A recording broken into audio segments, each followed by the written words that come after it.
This is Tom Fox. Welcome to the newest edition in the Compliance Podcast Network.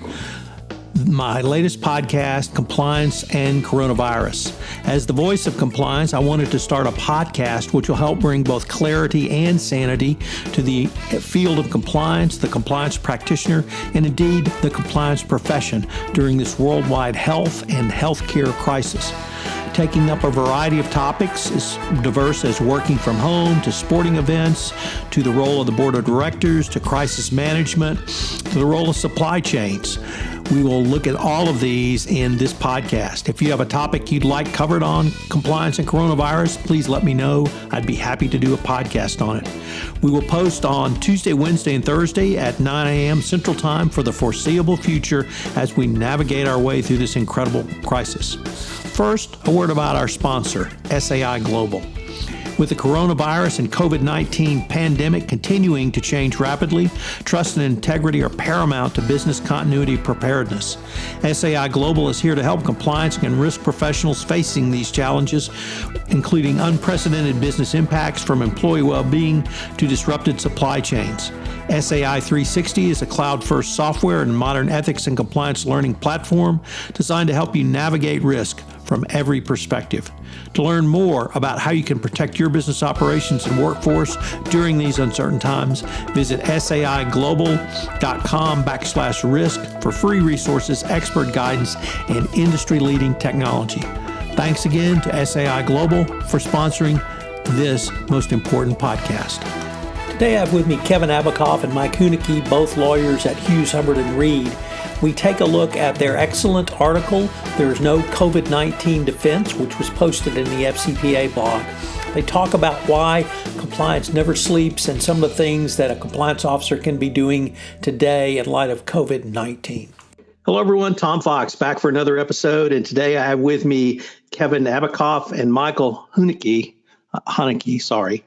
partners at Hughes Hubbard. Gentlemen, first of all, welcome. Thanks, Tom. Thank you.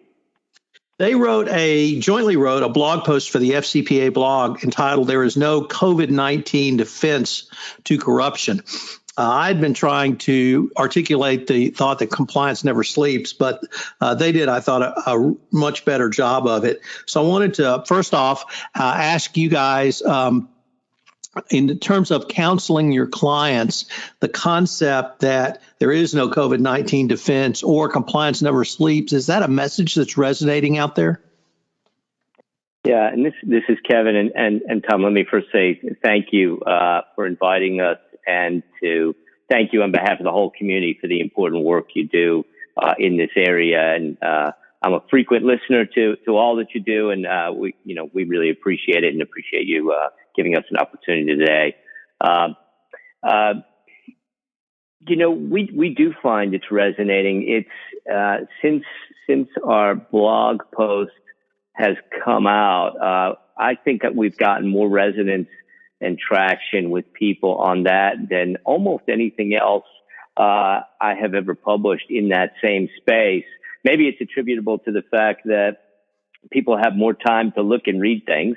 I would hope it has something to do with the substance of it, but I think people really lighted onto the fact that, as we posited, everything is always judged in hindsight in the corruption space.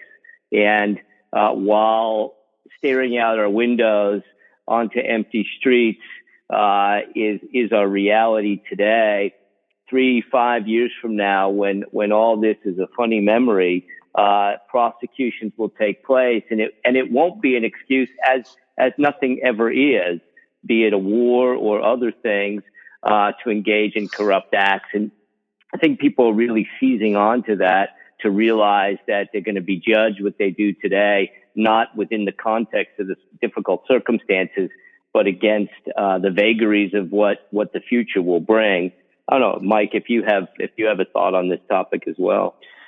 Yeah, well, and I think that people were looking for a way to be focused and a way to find meaning and be productive in these very difficult circumstances. The article really arose out of our own thoughts internally about what to do with our own team and how to engage with our own people. We're fortunate to be busy. We've got plenty to do, but how do you stay involved and stay part of a team, and what can you do proactively, even if maybe there's not a big M&A deal that's closing that needs a compliance review? What can you do to anticipate what's going to come down the road? When I originally read your article, and I'm going to start with point number one, stay visible. When I originally read that article, I read it as literally the title for that bullet point, stay visible. But in the text of that paragraph, and as I talk to compliance practitioners, what I'm hearing is, as important as it is for a CCO and compliance officer to stay visible, the communications with your colleagues may be, if not equally important, more important. And you guys point that out in there by talking about checking in with colleagues regarding their well-being, their resources, and potential transactions. So I was wondering if you could talk a little bit about the need to stay visible, but it's really the communication, the back and flow, back and forth, the flow of communication that I think you're getting at there. Yeah, for sure. You know, I'm a big advocate for what Harvard Business School teaches as management by walking around, and I think they attribute it to Lincoln's leadership style back during the Civil War. And he would not wait for reports to come from emissaries or from the generals when they could make it to his command post, but he would actually go out into the field and meet with people in their environment. And that, to me, has tended to be the most significant way to counsel people in the compliance space as well. And it's certainly what we advocate with our clients and the compliance professionals with whom we work, to get out there and really join with their colleagues and discover their problems, discover their work habits, and be able to partner with them. And now the current environment raises an enormous challenge to the very basic core of that philosophy. And so what we try to do, and I've heard Mike express it this way, you know, replace the normal conversations you have around the coffee machine or the water cooler with conversations that you have over the phone. And we've been advocating to people, you know, not only picking up the phone on a regular basis as a check-in, but actually arranging scheduled periodic calls with key counterparts. And that's what we've been telling our clients. It's critical for them to have set up calls with their key business counterparts, frankly, as we do with our key clients, to make sure that the information flows in as natural a way as can be under the circumstances. Because sometimes if you tell people, oh, just call me, you know, if you need anything, that call will never happen. But if you're on the phone anyway, lots of things will come up. Mike, I don't know if you have a perspective on this. Yeah, no, absolutely. I certainly have a first-hand perspective on Kevin's style, walking around the office, and but also when dealing with clients in this way. And I think even for our in-house contacts and how they interact with stakeholders, this is really, really important.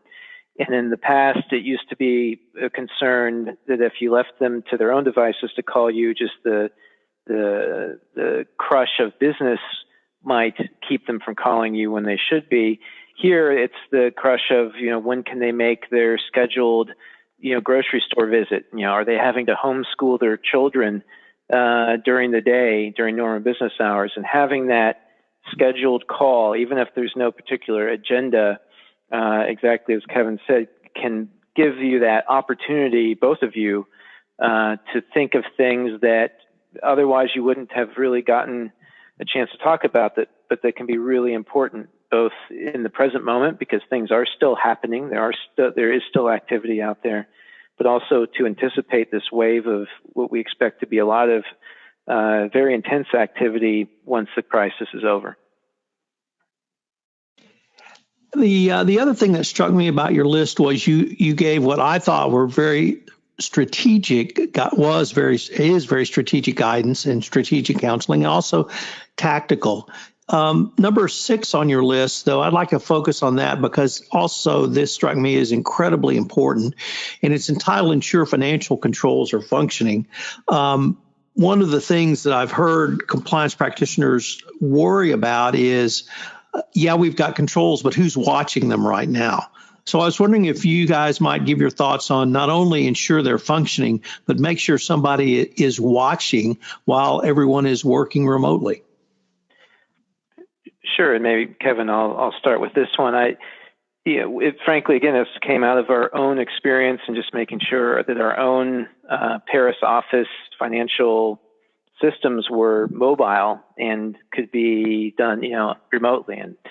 And getting all that set up didn't take a lot of time, but did require the proactive thinking and checking in with our finance colleagues to make sure it was working. And so here the idea is the same. We have many clients who have watch lists, blacklists, exclusion lists, however they call them.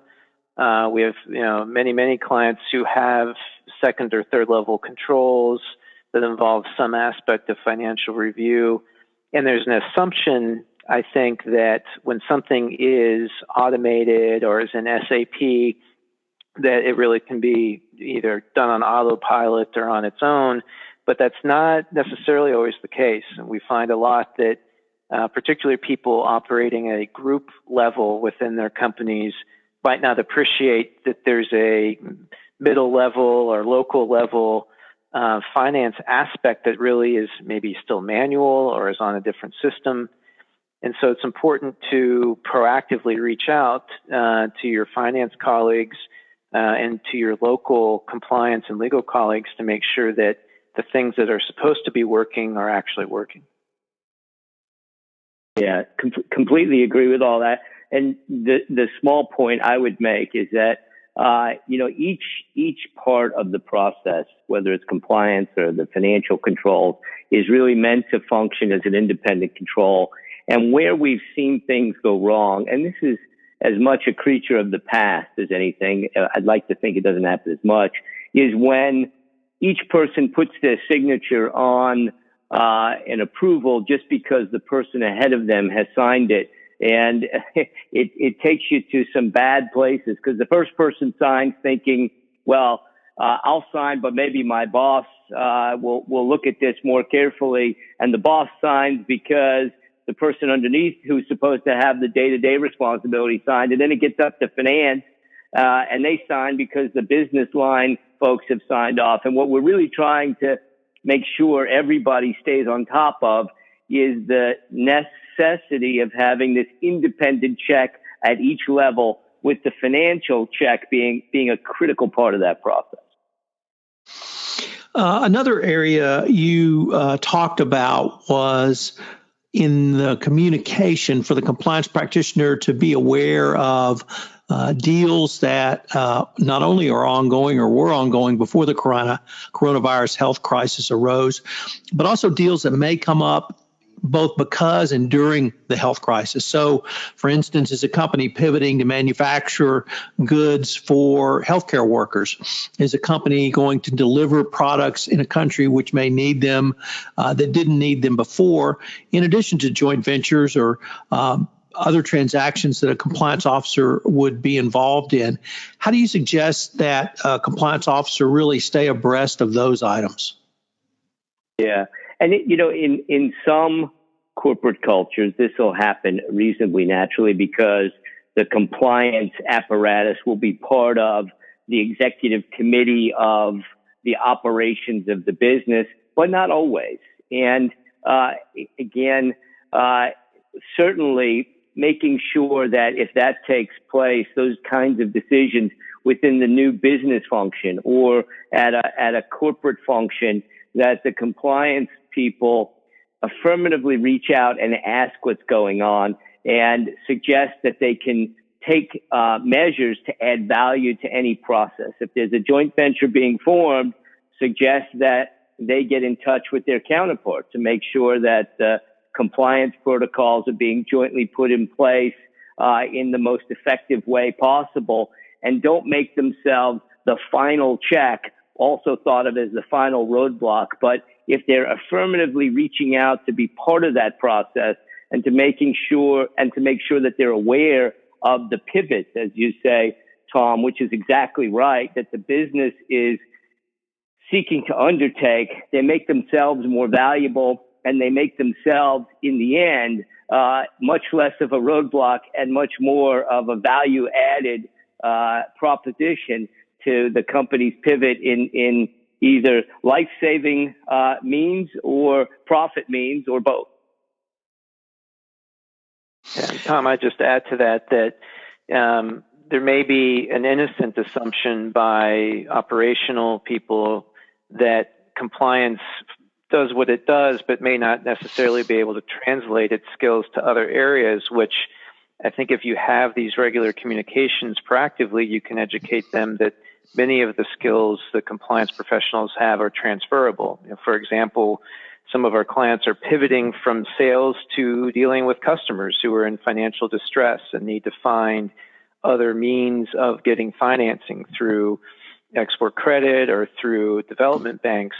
And by reaching out to the business and operations and being aware of these developments, we have colleagues and friends of ours who have demonstrated that, doing due diligence on third parties turns out to be really useful when dealing with a bank, doing know your customer due diligence for other people, or helping your customers to get the financing by explaining what they can do from a compliance perspective and what compliance programs they have in place. One of the things that also struck me about your blog post was you focused on some very tactical items. And for instance, you have one bullet point entitled Chase for Completeness. You have one in insist on interviews. But you really remind the compliance practitioner that this is I don't want to say unique opportunity, but it's a unique time. And you may have downtime. And while you have that downtime, take a look at some of the small stuff that you may not have had the time to go through in detail before, but keep reading. Make sure your files are in order, or as I would say, document. Why is paying attention to the tactical details of a CCO role so important right now in you all's view? Well, if you do have the time to do so, it's a rare opportunity to get ahead of the wave. And we're confident that even if it's months or longer that the current crisis and the current economic crisis lasts, there will be a frenetic wave of activity where the business is trying to catch up. And you're not going to serve your internal clients well if there's something that just hasn't been looked at for 4 months or 5 months. And this is the opportunity while you have, business counterparts and stakeholders who may also have some time, but are also still connected, who can help you to complete files, to make sure everything has been reviewed by the right people, to chase for the types of annoying little things that can sometimes trip up a compliance process, sometimes at the very end. It's also something that ties in, Tom, to the overall strategic points. It's part of staying visible. It's part of keeping the messaging going, and it gives you a framework in which to really achieve those strategic goals by paying attention to the details, catching up on the file, those sort of things.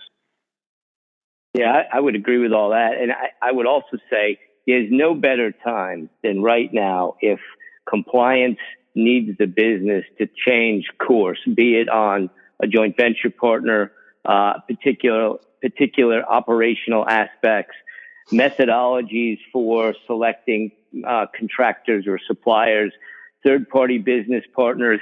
This is the moment where if there are relationships that are deeply troubling, to take the hard look, to make the call to your business colleagues and say, we're not really doing anything in XYZ country. This third party that we've worked with has never done their business activity reports. We struggle with them because they won't let us do the kind of audit we've always asked for. Maybe this is the time we can really use the downtime to start thinking about other relationships that would be equally, if not more productive for us. And this is the rare pause that can benefit and actually work to manage and mitigate risk. And it's the wise compliance person who takes advantage of it, has the conversations in the quiet calm that could exist from a relative work slowdown, and make those pivots, make those changes. And at the same time, I think one of the other points we make in here is, while there's going to be pressure to compromise, and that is to say, if you normally do in-person interviews of third parties like your key business partners, obviously that can't happen right now under virtually any business policies. It's important to find as adequate a substitute as humanly possible, and conducting interviews by phone or doing a video is a lot better than doing nothing. And we strongly encourage compliance professionals not to simply give up on their controls, but to find as adequate a substitute as humanly possible under the circumstances.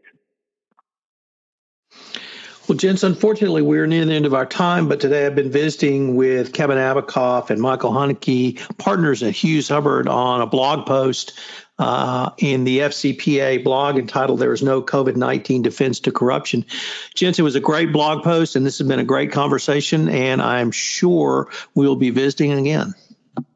Thank you, Tom, and thanks for the great work you do. Yeah, same from me, Tom. Thanks a lot. Hello, everyone. This is Tom Fox again. I'd like to thank you for listening to this episode of Compliance and Coronavirus. If you have any questions or you have a topic you would like explored on this podcast, please shoot me an email at tfox@tfoxlaw.com. Also, as a call to action, I would ask, if you could, to please tell one of your friends about the podcast so we can spread the word out about the newest podcast on the Compliance Podcast Network. Also, if you would leave us a rating on iTunes or a review, it would greatly help get the word out about this most important podcast over the next several months. Thanks again for listening, and I hope you'll join me for our next episode of Compliance and Coronavirus. This podcast is a production of the Compliance Podcast Network.